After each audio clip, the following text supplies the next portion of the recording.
Hi everyone, it's Tox from CritsHappen.com. Thanks for watching and welcome back. We're here with another Critical Strike, where we take 3 games, coincidentally this time all from the same manufacturer, and put them through a short micro review, letting you know if they're crits, hits, or misses. As usual, crits are top of the line. Hits are very fun and something we feel would be good for most gaming groups, and misses just tend to miss the mark with us, but still could be fun depending on you and your friends in your game group.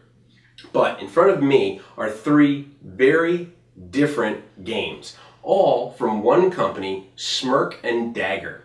Smirk and Dagger Games has brought us Cutthroat Caverns, Sutakku, not Sudoku, and Dread Curse. Pirates, Japanese dice stacking, and dungeon delving. All very small, as you can see from size, all very different in terms of gameplay. As a quick rundown, Cutthroat Caverns is a dungeon delving game that is going to be involved with 3 to 8 players that is both cooperative and competitive. Sutakku is a Japanese dice stacking game that has elements of press your luck involved. This can be played with 1 to as many players really as you'd like to include. Dread Curse is a 3 to 8 player push your luck coin snatching game that pretty much puts you as close to being on the Black Pearl without saying you're on the Black Pearl. So come with me, get your best first mate, get ready to stack some dice, and get ready to stab your friends in the back with this episode of Critical Strikes.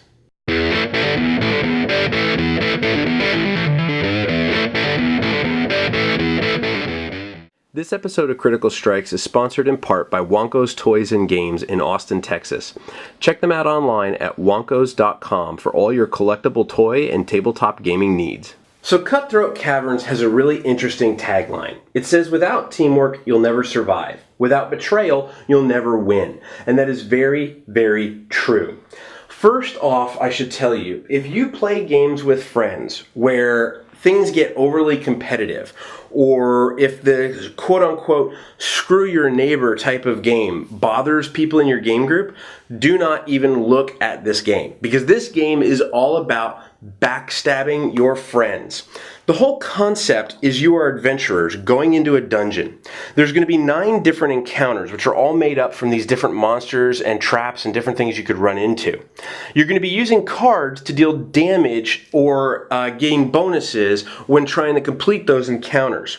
Whoever gets the killing blow on these encounters is going to get prestige. And the only way to win is by having the most prestige. So you're going to be working together, playing cards that do damage to monsters, playing cards that allow you to chain other cards together, and playing cards that allow you to heal and keep everyone alive. And you're going to be working together to whittle down bosses with the goal of hopefully you being the person to land the killing blow. If you've ever played online games that are multiplayer online battle arenas like League of Legends, this concept is very familiar to you. It's really fun with the right game group. However, you have to have that game group mentality that we're working together, but if I trip you from time to time, it's going to be okay. Now, you can die in this game, which is really quite terrible. So you want to keep people alive. You want to make sure that your friends are with you, helping you get through all these encounters.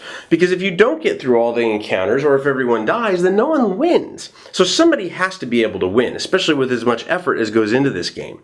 The fun thing about this game is that every turn, the adventurers are all going to have a different initiative. So whoever goes first this turn may go first next turn. They might not go first for 3 or 4 more turns. There's going to be different cards that are played, and you can either half damage, double damage, you can chain off of other cards to bring some really big attacks. But just so everyone knows, the base heroes are just that. They're very base. Throughout the game, there's going to be cards, for example, like this one, that would normally do 10 attack, but if you are the rogue, Vaisha, then you could get 20 damage. So there's going to be some that will have pictures of the heroes, which will give them a little bit more bonus when playing with those cards. There's also going to be abilities that allow you to chain very big combos together, and there's going to be healing wounds and stones, things that would allow you options of either gaining benefits in the game or potentially even gaining you prestige points at the end of the game as well. Essentially, after 9 rounds, whoever is still alive and has the most prestige is the winner. Now, as you can imagine, first off, there's a lot of variability in this game because there's a ton of monsters and encounters here. This is just the base game, and remember, you're only going to use 9 of these, so replayability is very, very high in this game. The other thing is that the cards as they're dealt out is always very different. And I've heard a lot of people when we talk about this game say that there's too much randomness involved. There is a lot of randomness involved, but here's what I like about Cutthroat Caverns. This is not a game about playing the game. This is not a game about playing against these encounters. Now, that's a portion of it. The big thing about this game is playing against your other players. You are going to want to play with people and have the most fun playing with people that you know really well and that you can read really well. It feels somewhat, honestly, a little like poker because you have to judge, okay, is someone about to lay down a really big attack and I'm going to go after them in the initiative and I could potentially alter that attack? Or is someone going to be very conservative and try and cure wounds or do something else? There's a lot of reading other players. Now that said, this game drips with theme. It does a really, really good job of making you feel as though you're working together as a group to combat these really, really hard encounters, but gives you that rewarding sensation that when you are done, you're like, yes, we got through it. But if you're not the one that gets the prestige, you're still frustrated like, no, why didn't I get that? And you want to be able to be the one to get the prestige. So there's both that thrill of victory and the agony of not being the one getting that killing blow in. Now, if you are the one to get the killing blow in, it makes it even all that more sweeter. But it also encourages other people to then come after you and mess with you with other cards. It's a game of constantly tripping each other up, kind of, as I say, not having to be faster than the bear, just having to be faster than you. At the end of the day, Cutthroat Caverns, while really highly suggested for people with open-minded game groups that have a lot of fun and don't get offended by people messing with them, Cutthroat Caverns is going to get a hit from Crits Happen. Next up is Sutakku. Not Sudoku, Sutakku. Sutakku is a dice stacking game where you're going to be pressing your luck in a unique mechanic. Now, the concept is you want to be able to roll these very artistic, very thick and heavy dice and be able to stack them. There are 1 through 6 as the numbers, so it's just like a normal die, 6-sided die, except it has the kind of oriental feel to it. What you're going to do on your turn is you're going to take 3 dice and you're going to roll 3 of them. You're then going to look at the values. So in here we have a 2, we have a 6, and we have a 5. Now, I have a choice. During my turn, once per round, I can mulligan. If I mulligan, I can re-roll 2 of my dice. However, those are the 2 I must put on the stack. When you're stacking dice, the rule is very simple. The die that goes on top of the stack must be equal to or greater than the die currently on top. So in the very first round, there is nothing on top. So if I chose to put the 2 first and then the 5, I can do that. However, from here out, everything that goes on top of that stack must be a 5 or higher. So that's where a little bit of the element of press your luck comes in. Because if I bust, I'm not going to get any points. From here, you start to gain points. If I were to stop right now, I would get the number that is on top of the stack, which is 5, times the number of dice in the stack, which is 2, so I would get 10 points. But let's say I didn't like that. Let's say I decided I'm going to go ahead and risk it and mulligan. I would take these 2 dice, I would re-roll them, and I get a phenomenal roll of a 1 and a 1. Now remember, when you stack the dice on a mulligan, they have to be the 2 that you re-rolled. Now the 1 and the 1 is a phenomenal start because, as I said, whenever you're stacking dice, it has to be equal to or greater than.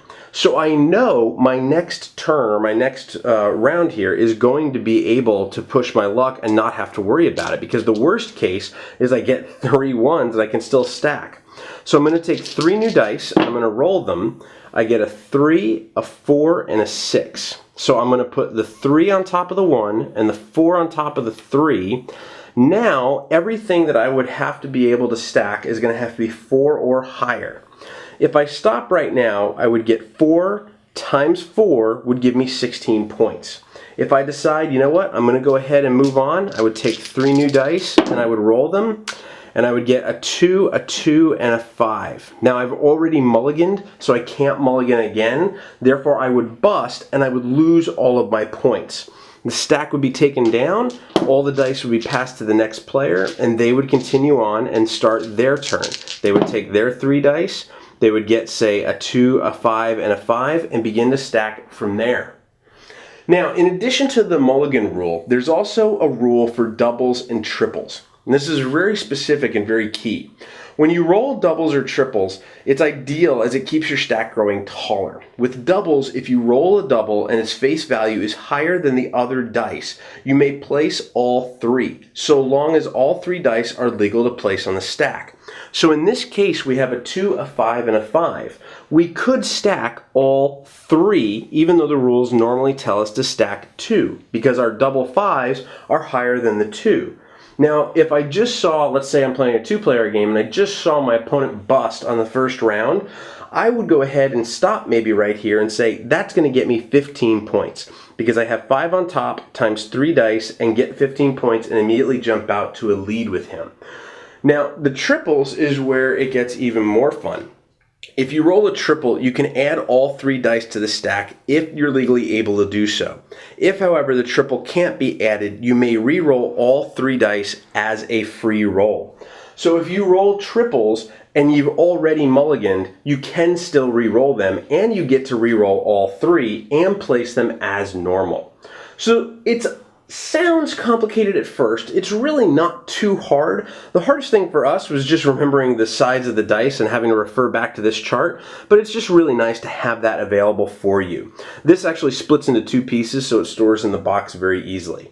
Now you may be asking yourself, what are these cards? Well, before we get into the cards, we just showed you the base game. Now, you play a course of 5 rounds, or you can be as flexible as you want, which is one of the nice things about this. You could play for 3 rounds for a shorter game, or 10 rounds for a longer game. You can play solo and try to get the highest score possible as well. But in a multiplayer game, you're also allowed to throw in the Smirky's Challenge, which is the Sutakku cards, that you're allowed to draw once each turn. Now this one will say pre-roll challenge, which means I would have to play it before a roll is taken for the player's first turn. It says the roller's tower must have 3 sequentially numbered dice in the stack, or they bust.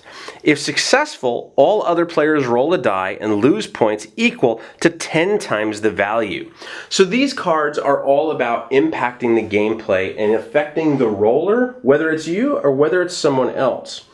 I don't necessarily feel these cards add a great bit to the game. I think it actually changes it quite a bit, because this portion of the game, the base game, is really quite fun and a really interesting push your luck mechanic.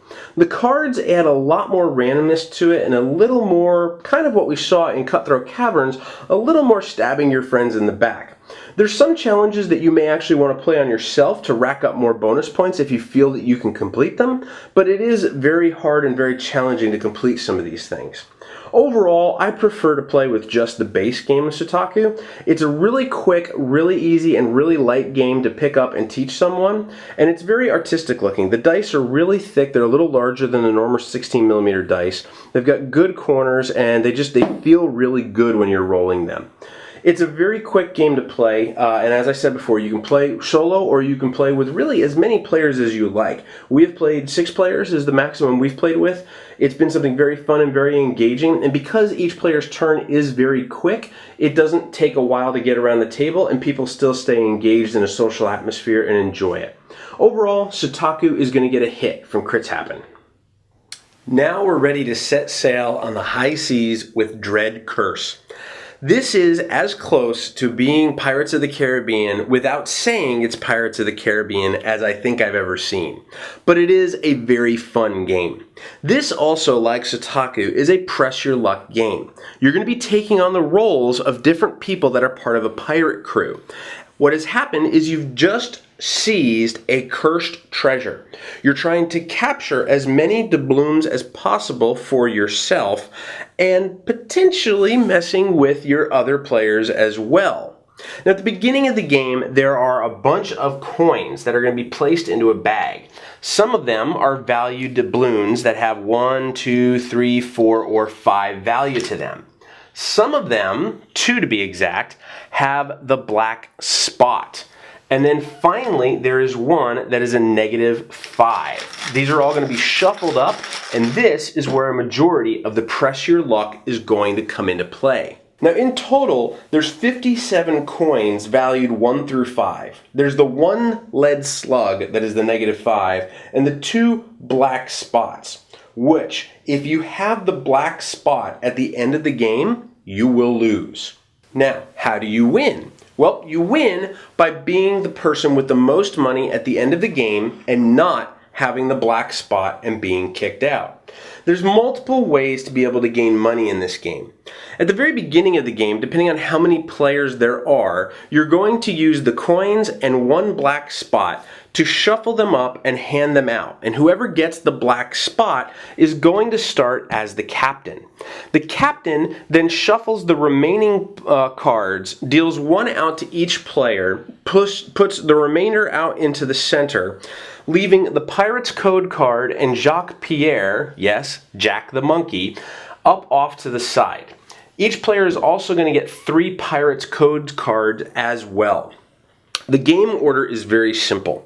You're going to draw coins based on what your character tells you from the bag. You're going to be able to steal, which is the red text. Some people are going to have bonuses and different effects based on their character when the steal phase comes up. You're then going to have the option to pay Jacques Pierre, or Jack the Monkey, to potentially buy more Pirate's Code cards.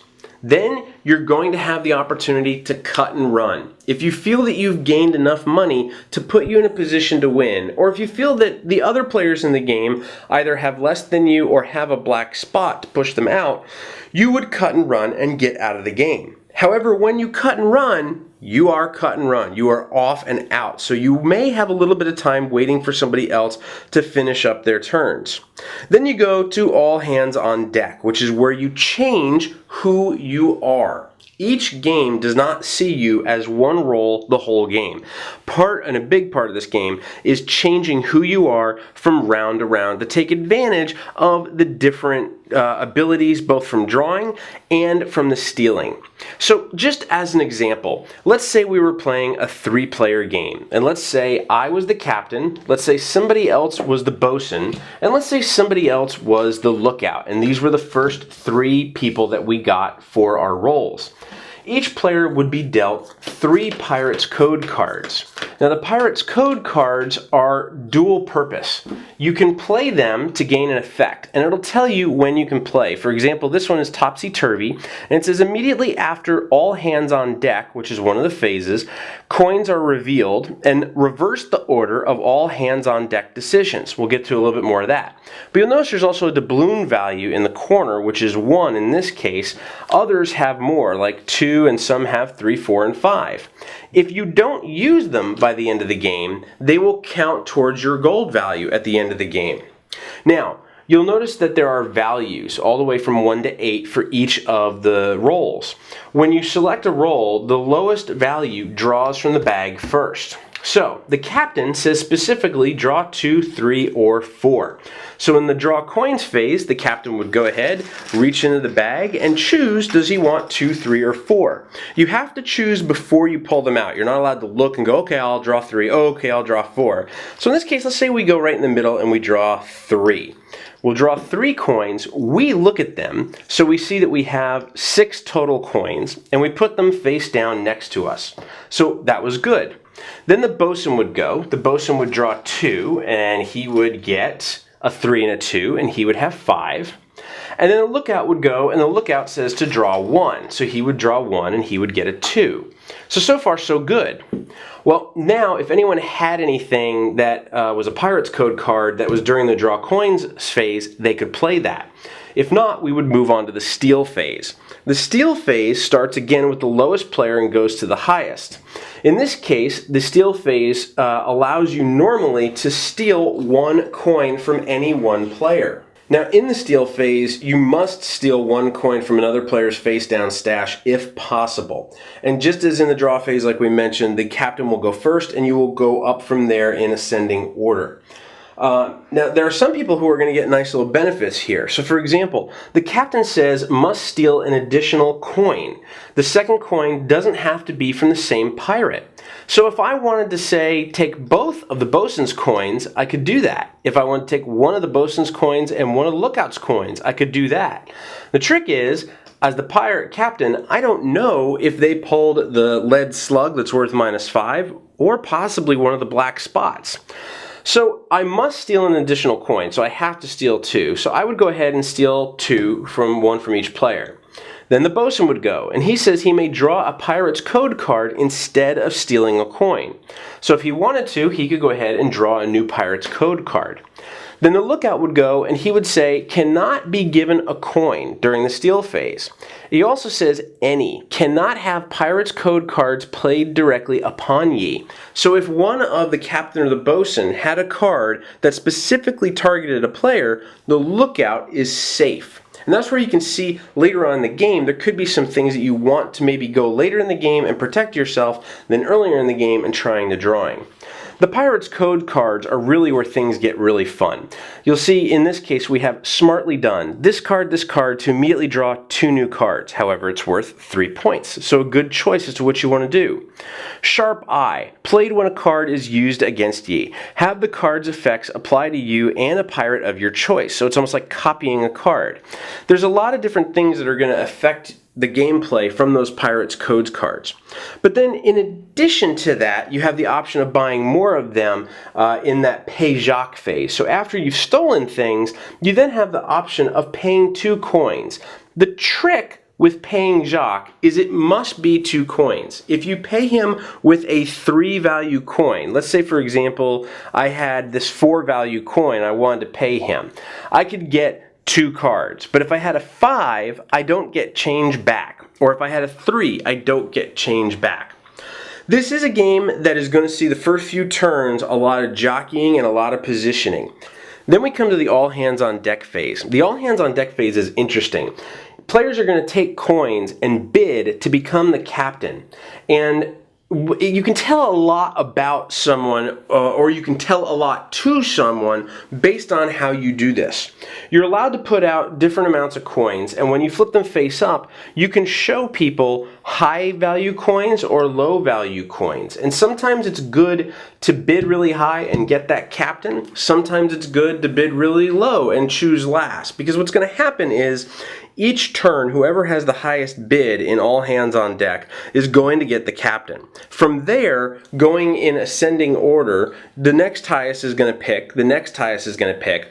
They're going to pick from all of the remaining rolls. So while in the first phase, first round, we had one captain chosen and dealt out cards randomly, from that point on, players are going to be able to choose. Sometimes it's very advantageous to play as the captain. Sometimes it's not so advantageous to play as the captain. There's also some things like the first mate, which will play off of the captain. He says draw 1 less than the captain. So if the captain draws 2 coins, then he would draw 1 less. The cook gets to draw 2 and keep 1. The gunner gets to draw 1 or 2 and has a really nice ability that during the all hands on deck, if they only drew 1, they can swap their face-up coins in the next all hands on deck phase for any other face-up coins. So they can kind of shift around. If somebody else outbids them, they could give somebody 1s or 2s and take their 4s or 5s and switch them around. There's also the cabin boy, which lets you steal 1 from the captain instead of drawing 1. And he cannot be stolen from in the steal phase. And then there's the pilot, which allows you to draw 3 and keep 2. Each role is very different, and that was something I really liked about the game. Each role had a specific function in the game, and at times it was very stressful in a fun way that people were going to go ahead of you on that all hands on deck phase and possibly select someone that you really needed to select. And at times there's even a little bit of hate drafting, taking a character that you know someone else is probably going to want the next round or the next turn. The Pirate Codes cards, there's a ton of them, and they really do impact the game in a very positive way. Overall, we've really enjoyed our time with Dread Curse. It is a push your luck game that is very, very different. Now you may be saying to yourself the same thing that I said when I first read these rules. Of all these coins, there's 60 of them. There's only 2 black spots. Well, first, as you can imagine, when you get the black spot, there is a little bit of information that you can share and steal and trade with people when you get to that all hands on deck phase. There's also the ability from different characters to push coins to other people. There's also the ability when people are stealing that they have to steal coins. And then of course in the Pirate's Code, there's going to be cards that allow you to change coins between people. So just because you may get a black spot early in the game doesn't necessarily mean you're going to keep it. In fact, in our first game with only 3 players, we had a black spot come out on the second turn and it shifted between all of the players at least 2 times. So there's a lot of movement and a lot of things happening. And that was probably the most enjoyable piece about this game, is that it is a push your luck game that I really feel encompasses and engulfs everybody involved to watch everything that's going on. And that really made it very enjoyable. At the end of the day, Dread Curse, as with Sutakku and Cutthroat Caverns, is going to get a hit from Crits Happen. So that's a lot of fun all in one video. I have to admit that while on the surface these games look very, very different, there's still some very interesting similarities between them. For example, with both Sutakku and Dread Curse, you're going to be pressing your luck. It's just a matter of, do you want to do it in an artistic oriental style, or do you want to do it with kind of a pirate high seas adventure style? Both of them involve big elements of press your luck. Coincidentally, so does Cutthroat Caverns. Cutthroat Caverns is a little different style of press your luck. It's not really traditional press your luck, but you do have to play the players, as we mentioned. All 3 games provide quite a bit of fun, and as you saw during our micro reviews, each one gets a hit from Crits Happen. So we'd like to thank Smirk and Dagger, and we'd also like to thank Wonkos, our sponsor for this Critical Strike video. If you like any of the games you see here, you can check them out online at wonkos.com. But until we see you next time, we hope you enjoy all your high seas purse snatching, all of your Japanese dice stacking, and all of your dungeon delving, friendly and cutthroat adventures inside of Dread Curse, Sutakku, and Cutthroat Caverns. Thanks so much for watching. Keep rolling those dice. We hope they stay stacked, and they're all crits.